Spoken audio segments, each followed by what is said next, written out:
You're looking at a live view of the Falcon 9 rocket awaiting liftoff from Vandenberg Space Force Base, California, in just 14 minutes from now. Tonight's mission marks SpaceX's 296th overall launch, but our first of 2024, and we're excited to kick off an even more exciting year. Hi, everyone. My name is Kate Tice, Senior Quality Systems Engineering Manager here at SpaceX. And I'm Jessie Anderson, a Manufacturing Engineering Manager, and we will be your host for today's launch of 15 Starlink V2 minis that will add to our growing constellation, providing reliable, high-speed internet around the world. To date, Starlink has completed more than 100 launches, putting more than 5,000 satellites in orbit. But today's Starlink launch is a little bit different. In addition to our standard broadband satellites, we're also launching 6 of our first ever direct-to-cell satellites capable of connecting directly to your cell phone. This is really cool, and we'll be talking about it more later in the show. It's hard to believe that it was just 3 years ago when Starlink launched the Better Than Nothing beta service for our first paying customers in the United States. And today, Starlink is providing high-speed, low-latency internet to more than 2.3 million households and organizations in over 70 countries and many markets around the world, spanning all 7 continents and oceans. And what's really cool is Starlink now delivers service to more customers than any other satellite internet service provider in the world. As you can see from these photos featured on stories.starlink.com, Starlink is able to quickly deploy to locations where quality internet access has been unreliable or completely unavailable. And so many people in the hardest to reach areas of the world are now getting online, some for the first time ever. This means critical access to resources we often take for granted, like virtual healthcare and education. If you're using Starlink in a unique or interesting way, be sure to share your story with us at stories.starlink.com. As I mentioned earlier, today we're taking Starlink a step further with the launch of our first ever satellites capable of enabling cell phone service.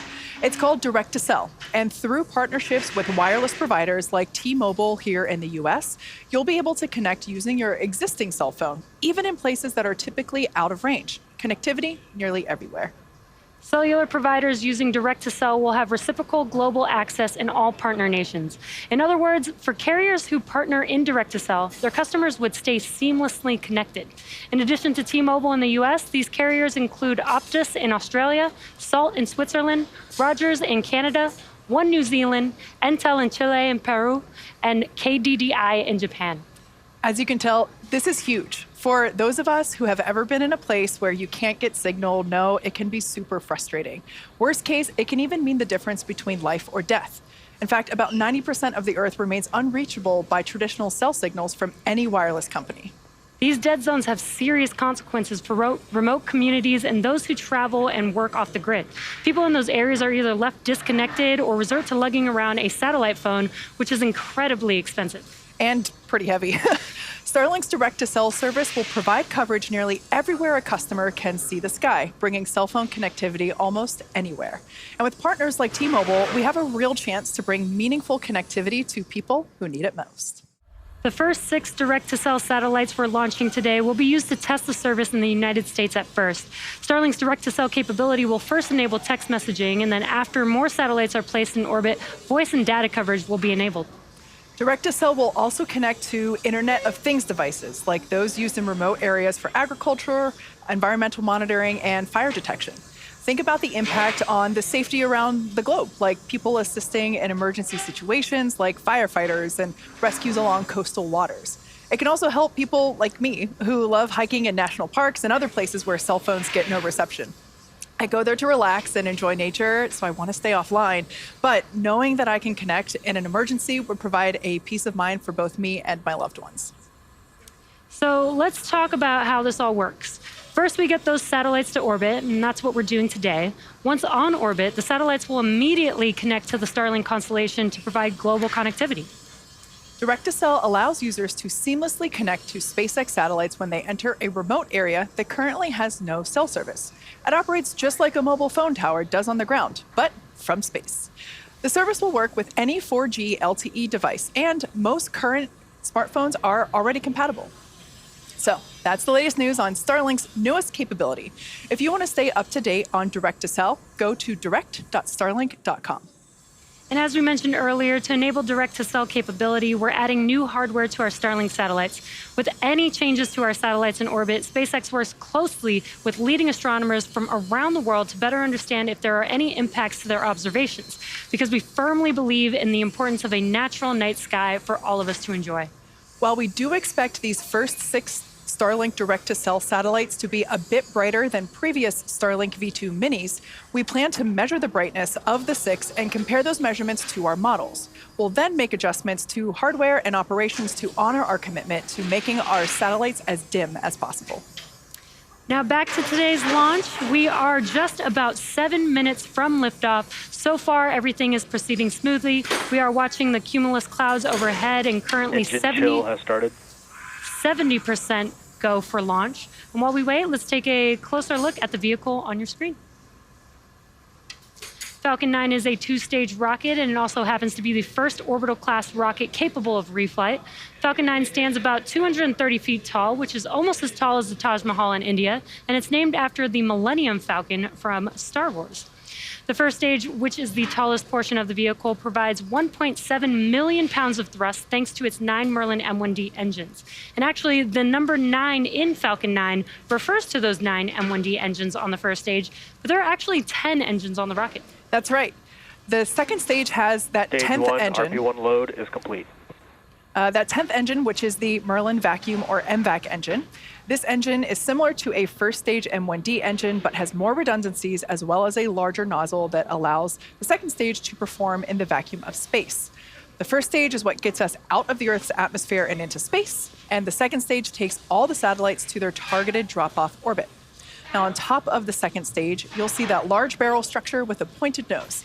That is our payload fairing. It's composed of 2 halves, each made up of carbon fiber composite material. As a whole, the fairing protects our satellites until we're in the vacuum of space. Around 3 minutes into flight, once we've exited the atmosphere, we will jettison the fairing halves and attempt to retrieve them once they return to Earth. We want to jettison those fairings as soon as we can because the weight of the fairings actually decrease second stage performance. And for reference, the payload fairing is about 40 feet tall with a 17-foot diameter. So to put that size into perspective, an average fire truck is about 40 feet long and 12 feet wide. So a fire truck would just fill up our payload fairing. As the fairing halves return to Earth, so will our first stage, which is set to land on our drone ship, Of Course I Still Love You, and you can see it there on your screen, stationed out in the Pacific Ocean. Overall, SpaceX has reflown 231 boosters, but tonight Falcon 9 tanks are pressurizing for strong back retract. Tonight, our rocket will be making its first flight to space. Now, for those of you who follow along, you'll already know that we typically end our Starlink webcasts following first stage landing and confirmation of a successful MVAC shutdown. Now, for updates on deployment, be sure to check out @SpaceX on X. Now, at this time, as we mentioned before, weather is about 70% chance of go. We have been watching the weather with some wind speeds and cumulus cloud rules. However, we are go for launch at this point in time. And as for the range is green, and they are ready to support liftoff just 4 minutes and 10 seconds, almost 10 seconds from now. We can actually see those clamp arms under the fairing have just opened. That's in preparation for strong back retraction. The strong back is also referred to as the TE or transporter erector. That's the large structure that you see there next to Falcon 9. It's now moving away by a couple degrees from the vehicle. Yeah, and this TE does move away from the vehicle. This is in preparation to clear the pad for liftoff. It's moving a little bit away right now, but at T0 it'll also move a significant amount more away from the vehicle as the vehicle lifts off. And the next milestone coming up once the TE is completely reclined for this phase will be at T-minus 3 minutes. That will be liquid oxygen loading complete on the first stage. We are continuing to load LOX on the second stage as well, and that will wrap up at the T-minus 2 minute mark. And once we hit that mark, that will complete propellant loading on Falcon 9 altogether. So just a few seconds away from LOX loading complete on stage 1. Stage 1 LOX load is complete. And there's that call and out. Stage 1 POGO. LOX loading is complete on the first stage vehicle. That means that the first stage is fully loaded with RP1 and liquid oxygen. And again, we are awaiting liquid oxygen loading completion on the second stage, again, which will wrap up at the T-minus 2 minute mark.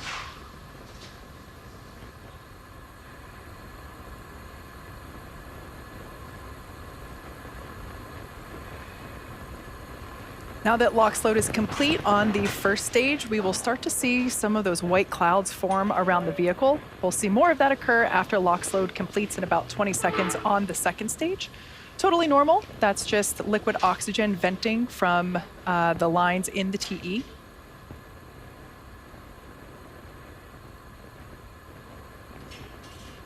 Looking like that second stage LOX load should be wrapping up in just a couple of seconds here.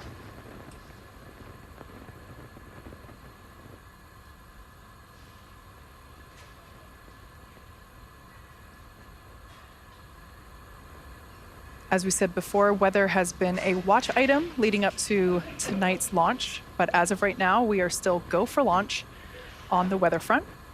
Everything continues nominally with our countdown so far for an on-time launch. Stage 2 LOX load is complete. There we heard that call out, letting us know that Falcon Stage 2 LOX load is complete. So at this point in time, Falcon 9 is now fully loaded with all of its propellants, equaling 1 million pounds of liquid fuel and oxygen.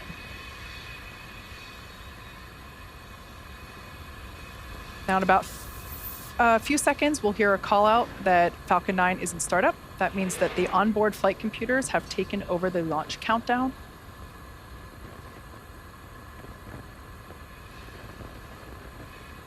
Falcon 9 is in startup. All right. Right now, Stage 1 and Stage 2 are beginning to pressurize to their final pressure prior to launch.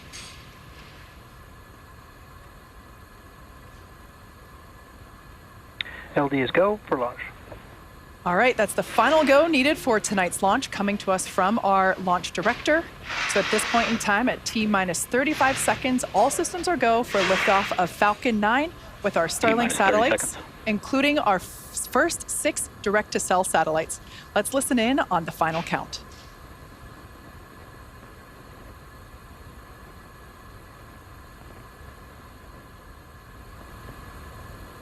T-minus 15 seconds. T-minus 10, 9, 8, 7, 6, 5, 4, 3, 2, 1. Ignition and liftoff of Falcon 9.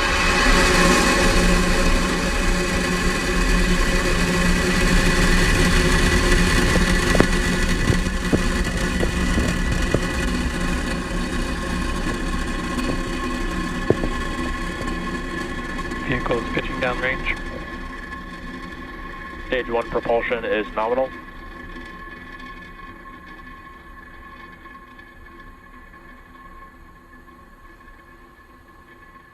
At T plus 33 seconds, you are watching Falcon 9 accelerate our Starlink satellites out into space.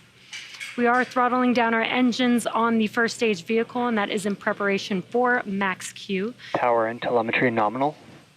Good call-outs there. Max Q is the largest amount of stresses that the vehicle sees on ascent, so we do slow the vehicle down just a little bit in preparation for passing through max Q. And that should be coming up. Falcon 9 is supersonic. That should be coming up here in just under 10 seconds. Max Q. Great news, we have passed through max Q.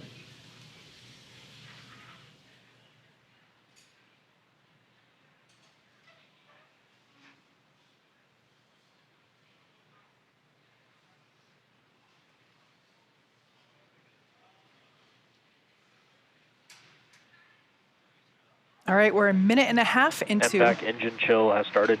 That call there tells us that the engine on the second stage, that MVAC, has begun to flow some super chilled liquid oxygen through the engine to begin to bring that hardware down in temperature. We're less than a minute away from main engine cutoff, stage separation, second engine start. Those all happen really quickly, so don't blink. After that, we will jettison the fairings. At this point in time, the first stage is experiencing about 3.3 Gs Beautiful view there on your screen of the vehicle as it's just lifted off from Vandenberg Space Force Base.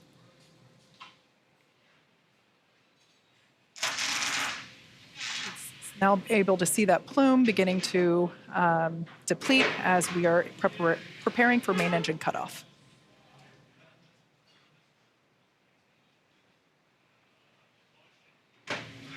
Main engine cutoff. Stage separation confirmed.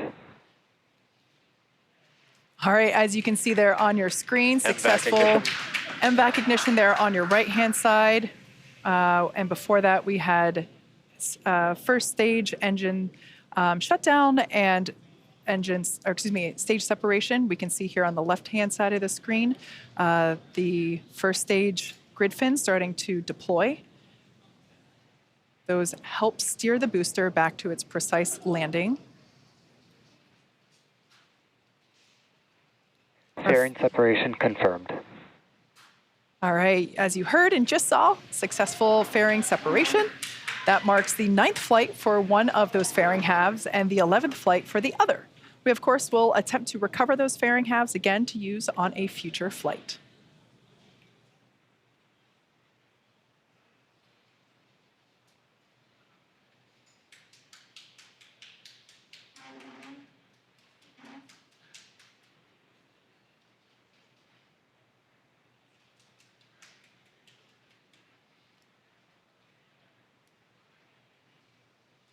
Plus 3 minutes and 48 seconds into flight. And right now you are looking at a view from the second stage vehicle looking at our MVAC engine, glowing very brightly there. The first stage is making its way back down to Earth right now. And it does take 2 burns to make its way back down to our drone ship, which is, of course, I Still Love You for tonight's scheduled landing. Those 2 burns coming up will be the entry burn, which is just about a couple minutes away from now, followed by the landing burn. The entry burn is where we reignite 3 of the 9 M1D engines on the vehicle, and that helps slow the stage down as it's re-entering back into the Earth's atmosphere. Then once we shut down those engines to conclude the entry burn, the atmosphere actually scrubs most of the velocity as it's making its way back to its landing zone. And then we use one final burn, a single engine burn. The center E9 engine will reignite, and that will help to slow the vehicle down just in time to touch down for landing. Again, the entry burn on the first stage is coming up in a little over a minute from now. And though you can't see it on your screen, on the bottom left-hand corner, you could see the telemetry of the stage 1 vehicle, so you could see its speed and altitude. And for the second stage vehicle on your right hand, the right bottom corner of your screen is where you can see the telemetry for stage 2. We're about 1 minute away from the entry burn on the first stage vehicle. Both vehicles are following a nominal trajectory. And good call-outs there. Both first stage and second stage are following nominal trajectories. Today's mission marks SpaceX's 296th overall launch, and it is the first of 2024. Again, it is carrying our Starlink satellites for this mission, including our first 6 direct-to-cell satellites. Now that entry burn on the first stage is coming up in just under 20 seconds.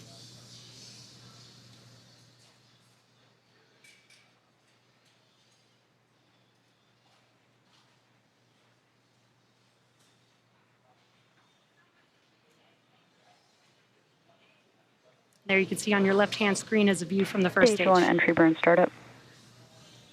Good timing. We heard that call out, and now you can see on your screen those engines have relit on the first stage vehicle. This is just about a 20-second burn.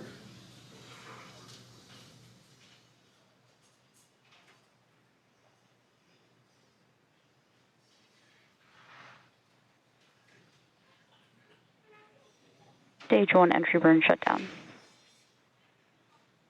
There we heard that call out, as well as you could see that the engines have shut down on the first stage vehicle. That concludes the entry burn, the first of 2 burns that the first stage requires to make its way back to landing. The next burn is the landing burn coming up in just about a minute and a half. Stage 1 FTS has safed. Everything continues to look good for both the first and second stage.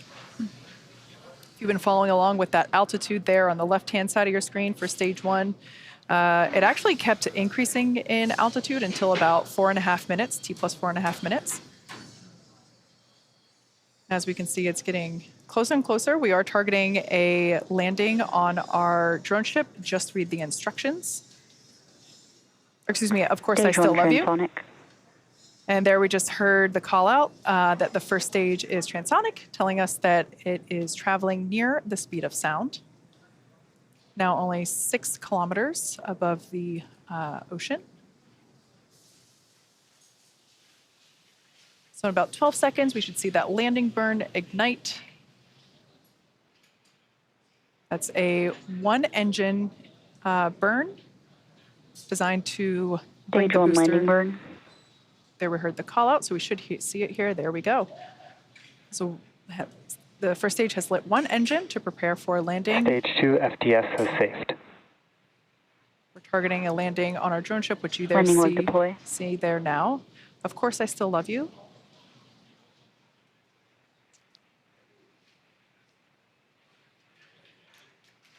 Stage 1 landing confirmed. A beautiful nighttime shot there of a successful landing. That is Falcon 9 touching down for the 260th overall successful recovery of an orbital class rocket.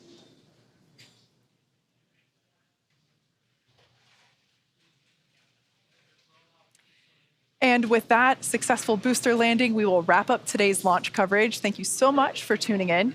We are thrilled to see our first direct-to-cell satellites launch to orbit today, the first of many that will enable an additional layer of connectivity in areas previously unreachable by traditional cellular networks.